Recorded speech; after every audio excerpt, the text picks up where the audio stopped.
Angry public transit riders filled the legislature's public hearing room today for an oversight hearing called by Senator Frank Uggan Jr. And after riders voiced their frustrations, Senator Uggan grilled the GRTA. Have problems getting to dialysis, have problems getting to appointments. And again, from the South, I'm being told from the South that I cannot get on a schedule, even though I call at 8 o'clock in the morning to make a schedule.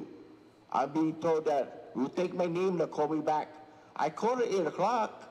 How come they can't get my schedule right then and there? A lot of my neighbors, plus friends and relatives, are losing their jobs because there's only one bus going down to the south. They're starting to lose their jobs because they can't get to work. Okay, the earliest bus for Mauricio is at 9:30. And then the only way they're going to get back home is to catch the 5:30 run. Likewise on the Jotnia side. Okay, the bus comes like, for example, 7:30 in the morning. The next route is at 3:30. Okay, people can't get to work, let alone their appointments. I work from 7 to 3:30, which is my shift. I get up at 3:30, but yet I have to wait till 5 o'clock to be picked up to go home. And then, of course, the thing is we're not supposed to be in the bus for no more than 2 hours. I don't get home until 8 o'clock, or after 8, sometimes almost 9. The paratransit will be able to bring the individual in to the base.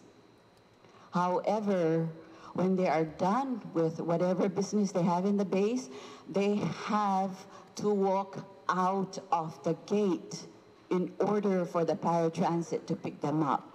Most of the time, I get picked up late for my dialysis. I did let the dispatcher know that, hey, if I go dialysis, they're gonna cut my treatment time because I'm late. Now, sometimes they're like, oh, sorry isn't good enough. Frustrated riders of the mass transit and paratransit system spoke about the problems with Guam's public transit during an oversight hearing on the Guam Regional Transit Authority today. After the riders spoke, Oversight Chairman Senator Frank Uggan Jr. grilled GRTA officials about their lack of buses and decline in services. Out of 23 vehicles, only 3 work. So, GRTA was forced to pay Kloppenberg Enterprises to provide them with 9 more buses, which means the GRTA is only able to field 12 vehicles right now for all of Guam. As we pared back from 18 to 12 because of budget, we are having difficulty with new vehicles because fair wear and tear. GRTA does not have a contract for vehicle maintenance, and it is currently stuck in procurement.